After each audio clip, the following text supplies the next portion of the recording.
First of all, I, as a board member, was not aware that there was a contract existing, ready to sign the next morning at our September 26th special meeting to consider that project. I'd like to be able to hear from our legal counsel.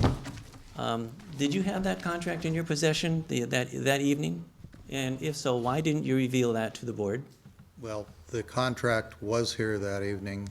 Its existence was revealed to the board. Mr. Ham mentioned it at least twice and held it up during his presentation, along with the resolution. Did any member of this board actually see that contract before you signed it?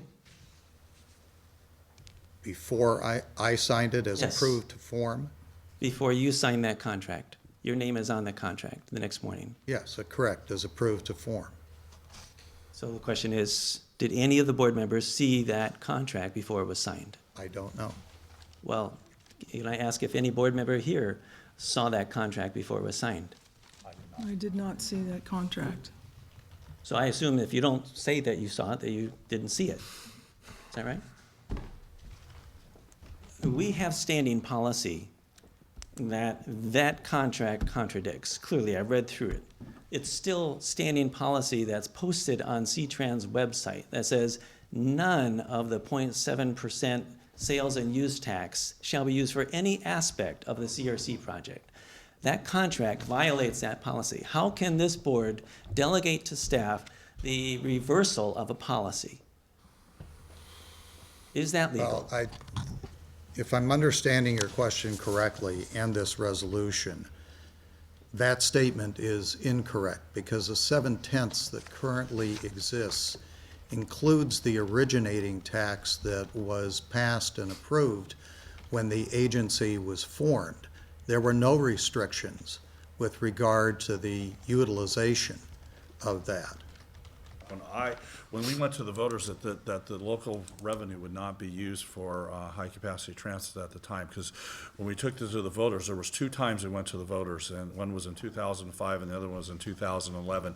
And they definitely, as the board went forward, was not to use local sales tax dollars under that, and I never say the RCW right, but that was supposed to be only used for local buses at that time. And that's what I thought it all encumbered that.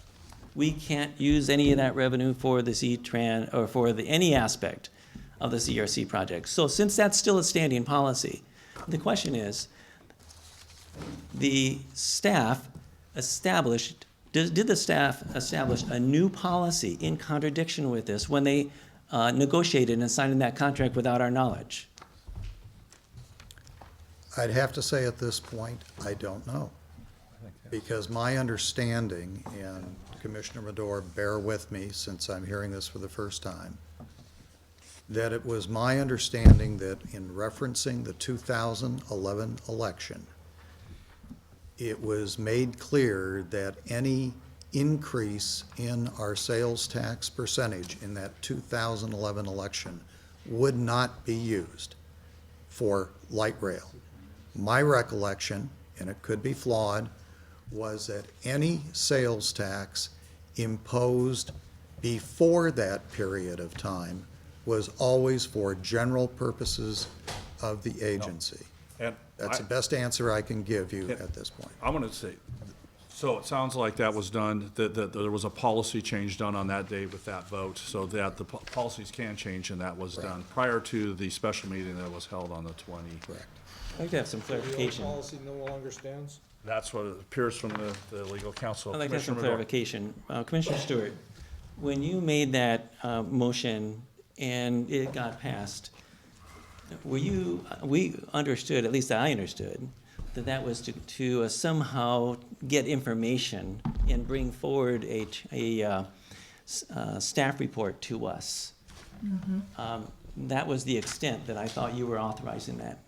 Did you intend for that to actually to just open the floodgates and allow all of the tax revenue for C-Tran to fund this light rail project to the degree that it now has become? It appears that's the effect. He was asking what your intent was. This No, is- that's the so I'm effect. The not- question is, so- is that what you intended? So Commissioner Medora and I had this conversation last Wednesday, and I'll have it briefly this evening. When we're at the point where we're having a conversation and not an inquisition, then we will have a great conversation on this, but we are obviously not to that point, and I am not going to be playing into that at this point. This is our integrity on the line. And if we're gonna change that, it's not about the advantages and disadvantages of light rail. This has to do with, are we gonna be good for our word? We never rescinded these things, not the way that you're now assuming that we did. So I'm gonna vote yes on this because this is our integrity on the line. So speaking against the resolution, if I might, Mr. Chair? Okay, yes. Speaking against the resolution, it is rife with inaccuracy, and it is, and it absolutely would constitute a breach of an agreement that we just struck. And I will certainly be voting no. We're making this agency not only liable for the $5 million, but you know yourself, because you've gone over this contract, there are no limits as to the liability of this organization that TriMet can claim before breach of contract. Is there a limit, sir? There will be at some point, yes. I mean, to say that there are, Not in the contract. if Well, I could have a moment to answer your question. There's no ceiling in the contract. Depending on if and when C-Tran breached this contract, TriMet would make claim for specified damages. No one in this room, including myself, has any way of knowing at what time that may occur, if it ever does, and what those damages would be that are being claimed. in other words, we don't know the limit. And you use the word Just invite it. breach. Let's welcome it. What I like to be able to use is the word repeal, because there should have been a provision built into this contract, and you as our protector, as our defender, I would think that you would put that in the contract, that you would allow us at the next board meeting to at least ratify it. We have been exposed. There's no way to If nullify I- the contract. If I Is could, that in the resolution? I know I can't. if I could, Commissioner Medor, I think one of the things you're driving at is this contract does not contain what I would call a provision for termination of convenience by either one of the parties. I broached that subject in negotiation with TriMet when I received this contract at noon the Monday before our Thursday meeting. And I negotiated other clauses in this contract different than what TriMet had presented. I will tell you that my understanding from TriMet's response when I said, can we get a termination for convenience clause that will at specified times liquidate the amount that either party would have to pay to walk away from the agreement, that TriMet was not interested in negotiating such a clause, and B, TriMet said they did not have time to sit down and potentially determine what a liquidated sum might be for such a termination for convenience. Well, I would sure wish that you had had that conversation with this board, because you don't work for them, you work for us. Absolutely, I do.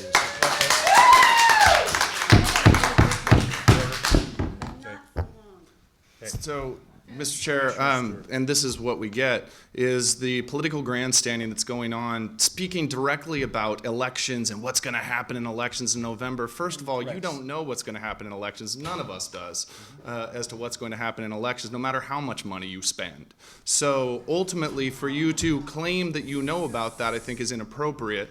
And for riling up the small mob that you have, to be able to actually get them on it as well, I think is something that you yourself have said in our meetings that we should strive to avoid. So I would ask you to please strive for the model that you speak to, please. You make a good point. I do not know that this board is going to have a different makeup. I know it's a very good possibility, and that possibility carries with it the repeal of this contract.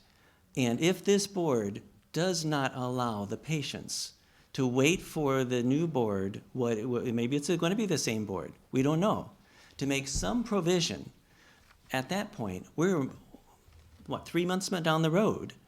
And at that time, enough time will have gone by where TriMet will have been spent enough where there could be a valid claim for a lot of pretty substantial liquidated damages.